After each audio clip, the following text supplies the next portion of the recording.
Assalamualaikum warahmatullahi wabarakatuh. Kami dari kelompok 6 kelas 10 MIPA 3 hari ini akan mempresentasikan materi tentang vulkanisme. Sebelumnya saya izin memperkenalkan diri terlebih dahulu. Perkenalkan, nama saya Nadine Aisyah Wiono, nomor absen 21. Nama saya Elizabeth Astrid EN, nomor absen 10. Nama saya Muhammad Afri Kurono, nomor absen 18. Nama saya Salwa Chandra Ayu, nomor absen 36. Berikut hal-hal yang akan kami jelaskan dalam materi vulkanisme ini. Apa itu vulkanisme, faktor utama gejala vulkanisme, akibat yang ditimbulkan vulkanisme, dan aktivitas magma. Setelah itu kami akan juga mereview jurnal, judulnya, penulisnya, kami sebagai reviewer, latar belakang, tujuan penelitian, penelitian geologi, tataan geologi Gunung Pati Ayam, dan hasil penelitiannya. Apa sih vulkanisme itu? Vulkanisme adalah segala peristiwa yang berhubungan dengan magma yang keluar menuju permukaan bumi melalui rekahan dalam kerak bumi. Magma ini berbentuknya cairan dan berpijar. Kemudian faktor utama pada gejala vulkanisme ini adalah magma. Karena aktivitas magma itu beragam, maka dapat menimbulkan gejala vulkanik yang beragam juga loh, seperti tipe erupsinya, bentuk gunung api, dan aktivitasnya. Gejala vulkanisme ini dibagi menjadi dua, yaitu gejala pravulkanisme dan gejala pascavulkanisme.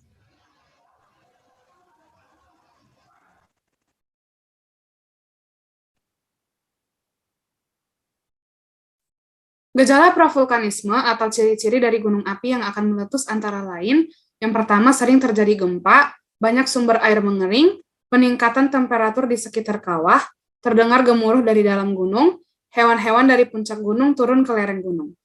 Sedangkan untuk gejala pascavulkanisme yang muncul setelah gunung api selesai meletus adalah, pertama munculnya sumber air panas atau geyser, munculnya sumber gas atau ekhalasi seperti belerang, dan munculnya sumber air yang mengandung mineral seperti belerang atau sulfur. Akibat yang ditimbulkan vulkanisme.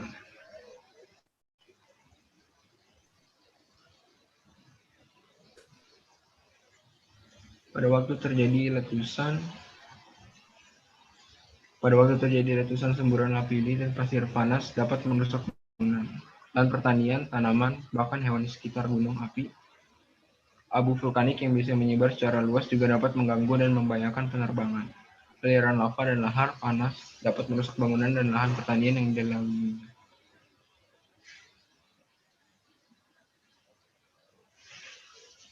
Kedua, gas beracun. Gas beracun yang dikeluarkan saat erupsi dapat mengancamkan makhluk hidup termasuk manusia, misalnya pada saat letusan kawah Timbangan dan Sinila pada tahun 1979. Sekitar 149 jiwa manusia meninggal akibat menghirup gas beracun. Bahan yang dikeluarkan gunung biasanya menumpuk di puncak dan lereng-lereng gunung. Pada waktu hujan, bahan-bahan ini terbawa oleh air hujan menjadi lahar dingin. Lahar dingin akan merusak daerah yang dilaluinya seperti sungai, lahan pertanian, rumah, dan lain-lain. Misalnya lahar dingin Gunung Merapi di Jawa Tengah sering merusak daerah Magelang dan Yogyakarta.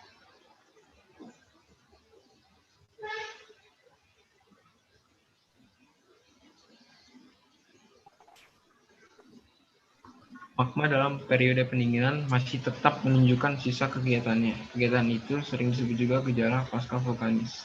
Dan gejala pascavulkanis ini dapat dibedakan dalam beberapa bentuk gejala, antara lain sumber gas, sumber air panas, sumber air mineral, dan geyser. Kemudian ada aktivitas magma. Yang pertama ada intrusi magma, atau disebut juga plutonisme, merupakan pergerakan magma memasuki celah-celah kulit bumi, namun tidak sampai naik ke permukaan. Intrusi magma dapat menyebabkan terbentuknya bagian-bagian bumi sebagai berikut.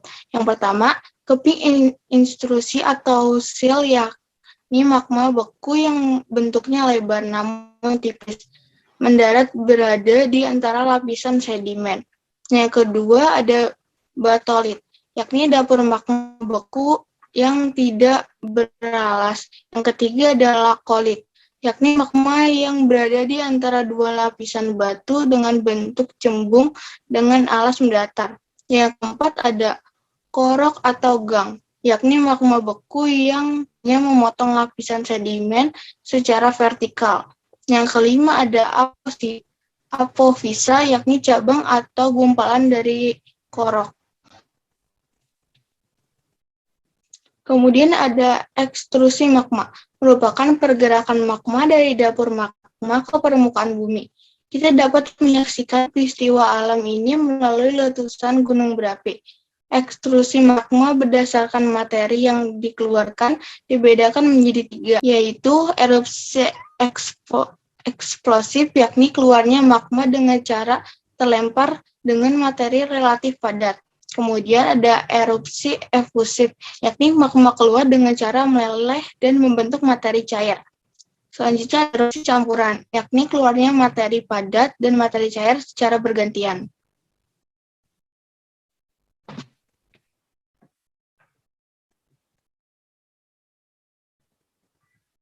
Selanjutnya ada ekstrusi magma. Peristiwa vulkanisme dapat mengubah kulit bumi sehingga terdapat bentuk permukaan bumi yang seperti cekungan. Pada gunung berapi, cekungan ini akan membentuk seperti mangkuk yang menampung lava. Kita menyebutnya kawah. Kawah yang kita terdapat di puncak gunung dan berukuran sangat luas disebut kaldera.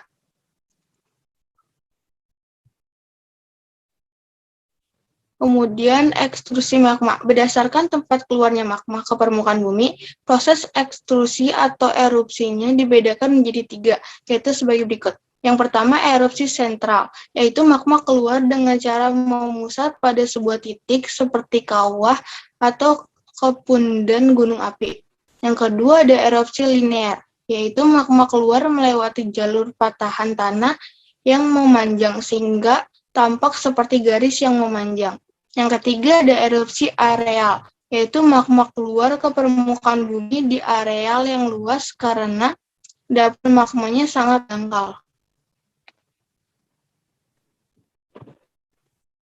Selanjutnya kita akan mereview jurnal vulkanisme kompleks Gunung Patiayam di Kecamatan Jekura, Kabupaten Kudus, Provinsi Jawa Tengah, yang ditulis oleh S. Mulyaningsih, S. Bronto, Ari Kusnadi, I. Simon, dan Iwe Prasetyanto. Latar belakang, kompleks Gunung Patiayam seringkali diinterpretasikan oleh peneliti-peneliti terdahulu sebagai kubah Patiayam. Akan tetapi, menurut para peneliti yang terlibat dalam jurnal ini, muncul hipotesis bahwa kompleks Gunung Patiayam bukan sekedar kubah saja, namun sebagai kompleks gunung api. Adanya pembentukan kubah yang umurnya sekitar 0,9 sampai 0,5 juta tahun yang lalu, yang terjadi pada lingkup kegiatan vulkanisme pada 2 hingga 0,5 juta tahun yang lalu, mengindikasikannya sebagai bagian dari suatu sistem vulkanisme komposisi batuan Gunung Patiayam juga terdiri atas batuan asal gunung api, didukung oleh kemiringan lapisan batuan yang ke segala arah dengan mengikuti kemiringan lerengnya dan mencirikan bahwa batuan tersebut merupakan hasil dari erupsi gunung api yang bersumber dari satu titik. Inilah yang menjadi alasan penulis melakukan penelitian lebih lanjut. Tujuan dari penelitian adalah mengetahui keterkaitan antara geomorfologi kubah Gunung Patiayam dan susunan batuannya, serta proses geologi yang mempengaruhinya, yaitu vulkanisme. Penelitian geologi yang telah dilakukan adalah dengan pendekatan studi stratigrafi dan petrologi batuan gunung api. Selanjutnya, tataan geologi Gunung Patiayam. Kompleks Gunung Patiayam secara fisiografis berada pada kelompok Semenanjung Muria bersama-sama dengan kompleks Gunung Genuk, Gunung Muria, dan beberapa mar di sekitar Gunung Muria seperti Mar Bambang, Mar Gunung Growo, dan Mar Gembong. Geomorfologi Gunung Patiayam berupa kubu dengan tingkat erosi sedang sampai lanjut. Di dalam kompleks gunung terdapat bentukan-bentukan melingkar menyerupai cincin kawah gunung api atau yang disebut dengan rim, yang secara relatif membuka ke utara. Di kompleks ini setidaknya terdapat 4 rim dengan diameter yang bervariasi. Rim terluar atau rim 1 adalah rim tertua yang bagian sayap barat dan timurnya tererosi. Hampir setengah dari bagian barat rim 2 runtuh dan tertutup oleh rim 3. Begitu pula sebagian sisi timur rim 3 runtuh tertutup oleh rim 4. Proses tektonika yang mempengaruhi pembentukan depresi-depresi melingkar tersebut adalah aktivitas gunung api, yang diduga memiliki kesamaan fase tektonisme dengan pembentukan gunung lasem dan gunung genup, yaitu Pliosen akhir sampai Plistosen, yaitu 2-0,5 juta tahun yang lalu. Berdasarkan data geologi regional Lembar Kudus, batuan tertua yang tersingkap di daerah Semenanjung Muria adalah Formasi Bulu. Formasi Bulu tersusun oleh batu gamping non-klastika kayak fosil Velecipoda. Di daerah Pati Ayam, formasi Bulu tersebut terdiri atas batuan sedimen silisiklastika halus, yaitu batu lempeng, batu lempung, dan batu pasir karbonatan dan batu gamping berumur Miocenozoic. Di atas formasi Bulu secara berturut-turut terdapat formasi ujung watu, batuan gunung api Gunung Genuk Muda, dan batuan gunung api Gunung Muria yang didominasi oleh batuan klastika juga disebut sebagai formasi Pati. Komposisi litologi formasi Pati Ayam adalah batu pasir, tuf, dan breksi batu apung dengan kedudukan pelapisan bervariasi secara stratigrafis litologi gunung. Pati Ayam ke dalam 6 formasi. Ke-6 formasi tersebut dari tua ke muda adalah batu lempung. Kebiruan formasi Tambe berumur Pliosen. Formasi Kancilan atau Plistosen awal. Formasi Slumprit, Plistosen awal sampai tengah. Formasi Kedung Mojo, formasi Sukobubuk, Plistosen akhir, dan endapan teras, Holosen. Formasi Kedung Mojo dan formasi Sukobubuk merupakan formasi yang tersusun oleh material vulkanik Gunung Muria. Kemudian ada hasil penelitian. Penelitian geologi telah dilakukan di daerah Pati Ayam. Hasil studi menjumpai adanya singkapan batuan gunung api berupa material klasik atau fragmental, batuan beku atau lava, serta batuan sedimen, seperti batuan karbonatan dan lempung hitam. Secara umum, batuan yang mendominasi wilayah ini adalah batuan asal gunung api atau fragmental atau klastika. Walaupun kebanyakan penelitian terdahulu secara implisit berpendapat bahwa morfologi kubah Gunung Pati Ayam terbentuk oleh proses tektonika setelah pengendapan batuan gunung api tersebut. Gaya pengangkatan dipicu oleh intrusi magma di wilayah ini yang mengangkat batuan sedimen tersebut sehingga membentuk kubah. Yang ditemukan adalah batuan beku. Intrusi yang tersikap di wilayah ini adalah andesit, basaltik, kayak leusit, dan piroksen yang berstruktur porfiro-avanitik halus dan tersebar secara lokal di kaki Gunung Payaman. Berdasarkan atas sifat fisik, komposisi mineral, dan sebarannya, andesit basaltik tersebut merupakan batuan intrusi dangkal yang berhubungan dengan kegiatan vulkanisme. Proses tektonika memang pernah terjadi di wilayah ini yang membentuk rekahan. Akibat adanya rekahan tersebut, magma muncul ke permukaan melalui rekahan dan membangun kerucut atau tubuh gunung api. Proses munculnya magma yang berlangsung secara berulang-ulang memanaskan batuan yang dilaluinya. Karena batuan tersebut mengandung air, maka terjadi penguapan dan pelarutan menghasilkan larutan hidrotermal membentuk lempung argillaceous.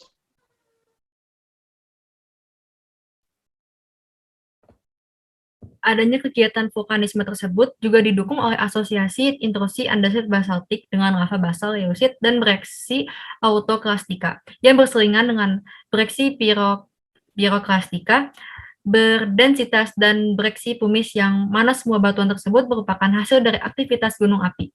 Meskipun lava dapat terangkut, namun transportasinya tidak akan dapat menjangkau cukup jauh. Studi terhadap aktivitas gunung api masa kini di Gunung Semeru, Van Padang pada tahun 1951, Gunung Sumbing, Syarifuddin dan Hadian pada tahun 1977, dan Gunung Api Merapi, Mulyaningsih tahun 2006. Menjumpai bahwa lava basal sampai andesit hanya akan mengalir sejauh tidak lebih dari 5 km dari kawah. Hal itu semakin memperkuat bahwa batuan gunung api tersebut dihasilkan oleh aktivitas vulkanisme yang sangat dekat dan kawah dengan kawah dan berhubungan dengan intrusi andesit basaltik tersebut. Adanya aktivitas gunung api di kompleks Gunung Pati Ayam juga bisa dicirikan oleh letusan eksplosif yang menghasilkan bereaksi pumice dan tuf dalam 4 periode. Letusan tersebut diduga juga disertai dengan penghancuran kawah gunung api dan menghasilkan kawah baru. Jadi bisa disimpulkan bahwa pembentukan morfologi kubah Pati Ayam dikontrol oleh aktivitas gunung api, bukan oleh tektonisme setelah pengendapan batuan asal gunung api tersebut. Batuan gunung api juga bersumber dari satu titik. Lava dan batuan gunung api fraksi kasar diendapkan secara menyebar melalui sektor-sektor tertentu. Sesuai dengan perkembangan arah bukaan kawah, batuan fraksi halus yang tersusun oleh pumice dan tuf tersebar mengikuti arah angin, ada yang diendapkan secara jatuhan atau balistik, aliran, dan semburan. Oke, sekian presentasi dari kami kelompok 6. Kurang lebihnya mohon maaf. Wassalamualaikum warahmatullahi wabarakatuh.